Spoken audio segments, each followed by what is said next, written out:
Welcome back to Odd Occasions, the place where the ordinary turns unsettling and the familiar starts to feel dangerous. Tonight, we're stepping into a chilling reality. Serial killers who didn't hide in the shadows. They lived among people. They smiled, blended in, and walked away like nothing happened. Some committed crimes in crowded cities. Some used trust as their weapon. And others got away with it for years because no one wanted to believe the truth. So here's the question. Would you recognize evil if it looked completely normal? Let's begin. Number 10, Peter, the Vampire of. In late 1920s Germany, fear was spreading through people were disappearing, and no one knew why. Peter Kürten appeared ordinary to the outside world, just another face in the crowd, but behind that normal appearance was someone who enjoyed control, fear, and the thrill of getting away with it. What made Kürten terrifying wasn't just what he did, it was how comfortable he seemed doing it. In one infamous case, he approached a woman near a busy public area and casually spoke to her like it was any normal evening. No struggle, no alarm, nothing that made strangers step in. And that's what made him dangerous. He didn't look like a threat until it was too late. For a Kürten, it wasn't just about harming people. It was about proving he could do it without being seen for who he really was. Number 9. Craig Price, the youngest monster. Some stories are frightening because they feel unbelievable. Craig Price was only 13 years old when he committed his first murder in Rhode Island. That fact alone shocked investigators. Because people didn't want to believe someone that young could be capable of something so cold. He didn't act suspicious. He didn't panic. He went back to everyday life. Like nothing happened. But it didn't stop there. Over the next few years, more victims appeared, and the violence escalated. What stunned everyone wasn't only the crime itself, it was how Leslie Price slipped right back into the neighborhood afterward. No one suspected the quiet kid down the street. Eventually he was caught, but his case still leaves behind a haunting question. How can someone so young hide something so dark so well? Number 8. John Christie. A quiet home with a terrible secret to the public. John Christie was just another man living a quiet life in post-war England. But inside his home, something far darker was unfolding. Christie gained trust by presenting himself as helpful, calm, and respectable. And that's what made him so terrifying. He didn't need to chase victims, he convinced them to come to him. Over the years, multiple people went missing, and no one imagined the truth was hidden behind a normal front door. Even worse, for a long time, Christie avoided suspicion because he seemed like the kind of person who wouldn't raise alarms. But eventually, the lies collapsed, and the horrifying reality inside that home finally came to light. Number 7.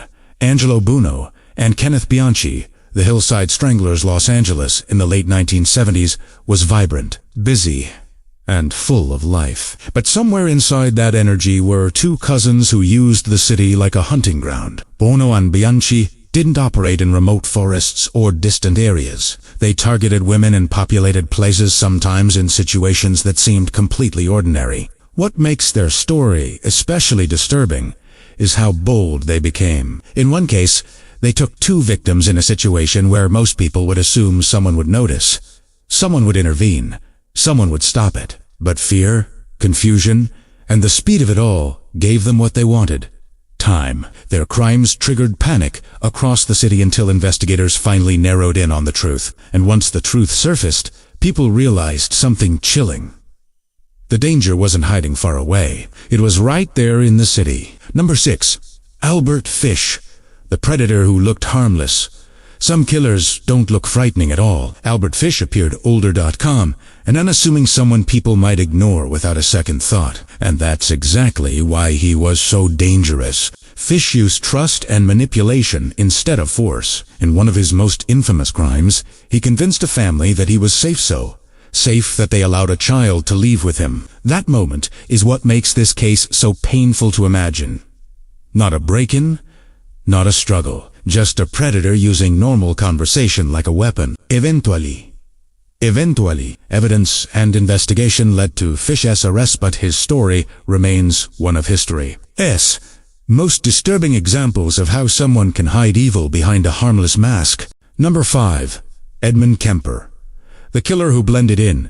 Edmund Kemper was intelligent, calm, and shockingly good at holding conversations. He didn't fit the stereotype people imagine when they think of a violent criminal. In fact, he often seemed polite, almost friendly. But while he appeared controlled, he was responsible for multiple murders in California during the early 1970s. What makes Kemper especially chilling is how he could commit crimes, then return to normal life, like nothing happened. At times, he even placed himself close to people who might have stopped him, and still walked away unnoticed. Eventually, Kemper turned himself in, but the unsettling truth remained.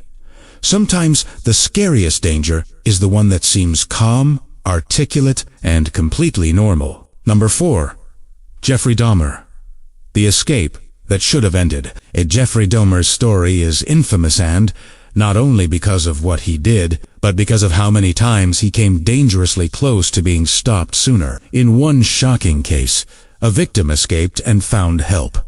People called authorities. Strangers tried to intervene. And yet, through manipulation and calm lies, Dahmer managed to convince officers that everything was fine despite clear warning signs. It's a moment that still frustrates people today because it could have changed everything. That night proved something terrifying. Some killers don't survive because they're invisible. They survive because they seem believable. Number 3. Jack the Ripper. Killing in a city on high alert, Jack the Ripper remains one of history's greatest mysteries. In 1888 London, fear crawled through the streets like fog, and after each crime, patrols increased, people stayed alert, and panic spread. Yet on one infamous night, the killer struck more than once, in a short span of time, proving either reckless confidence or terrifying planning. What made it so chilling wasn't only the crime itself, it was the message it sent. Even with heightened awareness, the killer still found a way, and to this day, the identity remains unknown, turning the Ripper story into a legend that refuses to die. Number 2. The killer everyone trusted. Some killers hid in plain sight, not by blending into crowds, but by becoming someone people relied on. A helper, a friend, a familiar face. There have been multiple cases throughout history where a murderer was in a role that gave them access to people as homes, routines, and private moments. And that's what makes these cases so terrifying. The danger didn't break in. It was welcomed inside. Number 1. The one who should have been caught sooner. The most frightening killers aren't always the most violent. Sometimes, the scariest ones are the ones who got away with it the longest. Not because nobody cared, but because they were too normal to suspect. They held jobs. They had neighbors. They blended into daily life so well that no one imagined what they were capable of. And when the truth finally came out, people looked back and realized the signs were there. The warning moments happened. The danger was close, and nobody saw it in time. So the question remains, how many monsters have walked past us, and we never noticed? If this story gave you chills, make sure you like, follow, and share, because on odd occasions, we uncover the unsettling truths hiding in plain sight. And tell me in the comments, which case shocked you the most, and why? Until next time, stay aware, stay curious, and remember, sometimes the scariest things aren't under your bed. They're in the crowd.